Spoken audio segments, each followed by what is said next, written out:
আজিৰ সংবাদমেলৰ উদ্দেশ্য হৈছে যে আমি অসমীয়া গো বেগ যিটো ইতিমধ্যে আমি শুনিছো গোটেই অসমত এই কথাটো লৈ পেলাই গোটেই হাহাকাৰ হৈ আছে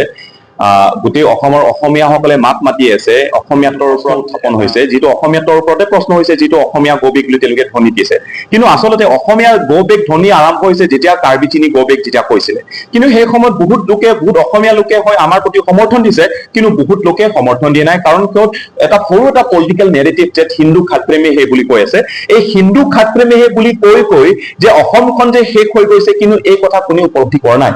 আজি হিন্দু কিন্তু আচলতে খাতপ্ৰেমী হে কোন আছে খাতপ্ৰেমী হে আছে আমাৰ নিচিনা কাৰ্বি বড়ো আমাৰ নিচিনা জনগোষ্ঠীয় বা জনজাতিৰ লোকসকল আমাৰ নিচিনা আহোম মৰাণ মটকসকল যে আজি খাতপ্ৰেমী আছে নিজৰ মাটিৰ বাবে নিজৰ অধিকাৰ বাবে নিজৰ প্ৰাপ্য নিজৰ সত্তাৰ নিজৰ সন্মান নিজৰ জাতি মাটি ভেটিৰ বাবে আমি কান্দি আছো আমি নিজৰ সুৰক্ষা নথকাৰ কাৰণে আমি আন্দোলন কৰিছো ৰাজপথত কিন্তু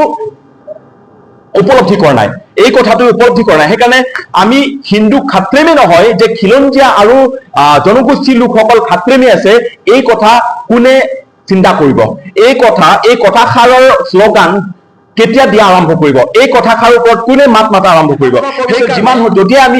হিন্দু বা সনাতন যদি হয় আমি কোনে এটা ধৰ্মৰ বিৰোধিতা কৰা সেইটো নহয় কিন্তু হিন্দুত্বৰ ওপৰত যদি আমি তেনেকে যদি লাগি থাকো সনাতন বা হিন্দুত্ব বুলি কৈ থাকো কিন্তু অসমখন যে শেষ হৈ যাব কিন্তু বেছি দিন নালাগে সেইকাৰণে কিছু লোকক ক'ব বিচাৰিছো যেতিয়া দিলীপ শইকীয়াৰ নিচিনা এজন ব্যক্তিক তেখেতক এটা কথা ক'ব বিচাৰিছো ৰাজনীতি বিজেপিত কৰক কংগ্ৰেছত কৰক আমাৰ কোনো কথা নাই পাৰ্টিত কোনো এটা পাৰ্টিত কৰক আমাৰ ক'বলগীয়া কথা একো নাই কিন্তু ৰাজনীতি এনেকুৱা কৰক যাতে নিজৰ মাতৃক পাহৰি নাযায় নিজৰ ভূমিক পাহৰি নাযায় নিজৰ সন্মান বা নিজৰ সত্তাৰ কথা পাহৰি নাযায় কিন্তু এতিয়া যি দেখিছো যিসকল লোকে ৰাজনীতি কৰিব গৈ আছে বা কৰি আছে এওঁলোকে নিজৰ মাতৃক পাহৰি যোৱা পৰ্যন্তলৈকে তেওঁলোকে ৰাজনীতি কৰে সেইকাৰণে এটা কথা কৈ বিচাৰিছো যিটো সনাতন বুলি কৈ আছে এতিয়া আমি হিন্দুত্ব সনাতন বুলি কৈ থকাৰ কাৰণে আজি বাহিৰৰ পৰা কেইজনমান লোক আহি পেলাই আলহী হিচাপে কাৰ্বিলত অসমত বসবাস কৰি পেলাই এওঁলোকে এতিয়া ইয়াত আহি পেলাই আমাক অসমীয়া গো বেগ ধ্বনি দিয়া তেওঁলোকৰ সাহস পাইছে আৰু যদি এনেকা যদি আমি সনাতন বুলি কৈ থাকো অসমখন যে শেষ হৈ যাব এইটো বেছি দিন নালাগে আৰু ইয়াতে যিটো সনাতন বুলি কৈ থাকো অসম যে বাস্তৱ নহয় অসমখন যে বাস্তৱ বা বাস্তে নহয় য'ত নেকি যি বিচাৰে সেইটো আহিব যাব সেইটো নহয় অসমখন আমি তেজ বোৱাই পেলাই অসমখন যে আমি বৃহত্তৰ অসমীয়া জাতি গঢ়ি তোলাত নিজৰ হাজাৰ লোকৰ প্ৰাণ আহুতি দিয়া তেজ বোৱাই দিয়াৰ কাৰণেহে বৃহত্তৰ অসমীয়া কাৰ্বি ডিমাচা পৰা আৰম্ভ আহোম মৰাণ সকলোৱে আমি মিলি পেলাই যে আমি অসমখন যে আমি পাইছো এই কথাত এটা কথা ক'ব বিচাৰিছো যে আমি যিটো সনাতনৰ কথাটো বেছিকে আমি গুৰুত্ব দি আহি আছো এই পলিটিকেল নেৰেটিভত আমি সোমাই আছো যিটো আমি উপলব্ধি কৰা নাই লাচিত বৰফুকন কি সনাতন আছিলে নেকি ছোৱালিম চুকাফা কি সনাতন আছিলে নেকি এওঁলোকৰ যিটো বৃহত্তৰ অসমীয়া জাতি গঢ়ি তোলা তেওঁলোকৰ প্ৰচেষ্টা তেওঁলোকৰ যিটো চেষ্টা যে আমি গঢ়ি তুলিব পাৰিছো কিন্তু এই অসমখনকে তেওঁলোকৰ এই চেষ্টা যিটো প্ৰচেষ্টা যিটো চিন্তাধাৰা যে আমি অসমখন বৃহত্তৰ অসমীয়া জাতিখিনি হৈ আছে কিন্তু আমি হিন্দুত্বৰ নাম সোমাই পেলাই তাত আমি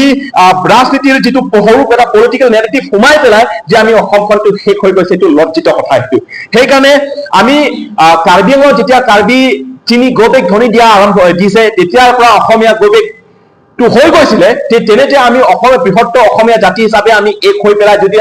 মাত নামাতো তেনে অসমীয়া গো বেগ ইয়াতকে বেছি যিটো ভয়ানক যিটো পৰিস্থিতি অসমত আহিছে এই কথা যিমান সোনকালে অসমৰ খিলঞ্জীয়া বা অসমৰ জনগোষ্ঠীয় বা জনজাতি লোকসকল উপলব্ধি কৰাটো ভাল তুমি অসমীয়া তুমি কাৰ্বি তুমি বড়ো তুমি আহোম তুমি মৰাণ মটক বুলি কৈ থাকে কিন্তু অসমখন যে ৰহাতলৈ যাব সেইটো নিশ্চিত কাৰ্বি চিনি গো বেগ এটা পৰ্যায়লৈকে অসম চৰকাৰে যিটো আমাক প্ৰতিশ্ৰুতি দিছে যে পিজিআৰ বিজিআৰ পৰা আৰম্ভ কৰি পেলাই অসম যাত বেদখলকাৰীৰ যিটো মুক্ত কৰাৰ স্বাৰ্থত যিটো তেওঁলোকে কাম কৰিম বুলি যিটো আমাক কথা দিছিলে কিন্তু কিছু কৰিছে কিন্তু বহুতখিনি ৰৈ গৈছে সেইকাৰণে কাৰ্বি আংলঙক আমি তাত 15 দিন এটা সময় দিছো এই 15 দিনত যদি কাৰ্বি আংলং বা কাৰ্বি আংলং সাহিত্য পৰিষদ অৰ্থাৎ অসম চৰকাৰে এইখিনি ক্ষেত্ৰত যদি তেওঁলোকে উচ্ছেদ কৰা বা আমাক যিবোৰ প্ৰতিশ্ৰুতি দিছিলে এইবোৰ প্ৰতিশ্ৰুতি যদি তেওঁলোকে পূৰণ নকৰে আমি অতি শীঘ্ৰে তাত কাৰ্বি আংলঙত এটা ডাঙৰ এটা আন্দোলন হয়তো অসমৰ অসমীয়া দেখিব আৰু এই আন্দোলনত অসমবাসীয়ে বা খিলঞ্জীয়াসকলে আমাৰ সমৰ্থন দিব বা কাৰ্বি আংলঙৰ সমস্যা নহয় অসমৰ সমস্যা হিচাপে স্বীকৃতি দিব এই আমি আশা কৰিছো সেইটো হিন্দু কৈ পেলাই অসমীয়াসকলক এই হিন্দুৰ কথাতে ঘুমাই পেলাই এওঁলোকে হিন্দুৰ বাহিৰে তেওঁলোকে একো ভাবিব নোৱাৰা এটা পৰ্যায়লৈকে মানে ঠেলি দিছে। অসমীয়া বুলি ক'লে অসমীয়াৰ ওপৰতেও ইয়াৰ আগত প্ৰথমত তেওঁলোকে হিন্দুত্বৰ ওপৰত বেছিকে মানে গুৰুত্ব দিয়াৰ কাৰণে আজি আমি অসমীয়া গৌবেগ আমি ধ্বনি শুনিছো। আজি যদি অসমীয়া সত্তাৰ কথা যদি আমি চিন্তা কৰিলেহেঁতেন প্ৰতিজন আৰু প্ৰত্যেকজন অসমীয়া যদি মই হিন্দু হয় কিন্তু মই হিন্দুৰ আগত মই এজন অসমীয়া বুলি যদি নিজক স্বীকৃতি দিলেহেঁতেন আজি অসমীয়া গৌবেগ ধ্বনি আমি নুশুনিলোহেঁতেন। কিন্তু আজি দুৰ্ভাগ্যজনক যে আমি অসমীয়া জাতি হিচাপে আমি ইমান গঢ়ি তোলাৰ পাছতো আমি কিন্তু অসম বা অসমীয়া হিচাপে বেছিকে আমি গুৰুত্ব দিছো হিন্দুত্বৰ ওপৰত, সেইকাৰণে আমি ভুগি আছো, সেইকাৰণে আমি যে এইখিনি পৰ্যায়লৈকে আমি আহি পাইছো। প্ৰভাৱিত কৰিছে মানে সেইটো আচলতে এইবোৰৰ মন্তব্যৰ এনেধৰণৰ নেৰেটিভ, এনেধৰণৰ মন্তব্য এতিয়া অসমৰ সৰ্বোচ্চ নেতৃত্ব দিয়া ব্যক্তিসকলৰ মুখৰ পৰা এনেধৰণৰ মন্তব্যখিনি প্ৰকাশ কৰা বা আমি শুনাৰ কাৰণে আচলতে আজি বহিৰাগত লোকসকলে আমাক তেনেকে দমন কৰিব পাৰিছে। বহিৰাগত লোকসকলে আমাক নিজহীন আমাক কৰিব পাৰিছে যে হিন্দু কাৰ্বি চিনি গৌবেগ অসমীয়া গৌবেগ ধ্বনি তেওঁলোকে দিব পাৰিছে। আচলতে যেতিয়া আমি সুধো আহোমসকলে এতিয়া যদি আমি উজনি অসমত যাওঁ কি পূজা কৰে তাত, মৰাণসকলে কি পূজা কৰে, মটকসকলে কি পূজা কৰে, ডিমাচা গাৰো কাৰ্বি ৰাভাসকলে কি পূজা কৰে। আচলতে অসমত যিসকল লোক আছে নিজৰ আস্থা নিজৰ আশা এটা আছে। হয় যদিও আমি হিন্দু পূজা কৰো, মোৰ নিজৰ ঘৰত শিৱ মন্দিৰ এটা আছে গতিকে আমি পূজা কৰো, কিন্তু তথাপিও নিজৰ এটা আস্থা নিজৰ এটা বিলিফ চিষ্টেম যিটো আছে আমি এনিমিজমক আমি পূজা কৰো, যিটো আমি প্ৰাকৃতিক আমি সদায় পূজা কৰি আহিছো। গোটেই অসমৰ আৰম্ভণি আমাৰ এভলিউচনটোৱে সেইটো লৈ পেলাই আমি হৈছিলে। আৰু তেনে এই গোটেইখিনি কথা বুজা জনাৰ পাছতে আজি অসমৰ সৰ্বোচ্চ নেতৃত্ব দিয়া লোকৰ ফালৰ পৰা এনেধৰণৰ মন্তব্য কৰাটো সেইটো বিশেষ একো নাই, মাত্ৰ ৰাজনীতিকৰণ কৰাৰ কাৰণে আচলতে তেনেধৰণৰ মন্তব্যখিনি তেওঁলোকৰ মুখৰ পৰা আহিছে। যদি সাংবাদিকসকলক প্ৰহাৰ কৰিছে সেইটোৱে আচলতে চৰকাৰ হিচাপে চৰকাৰৰ পিছতহে পুলিচ প্ৰশাসন আহিব। এই চৰকাৰে যদিহে তেওঁলোকে অসমীয়া বা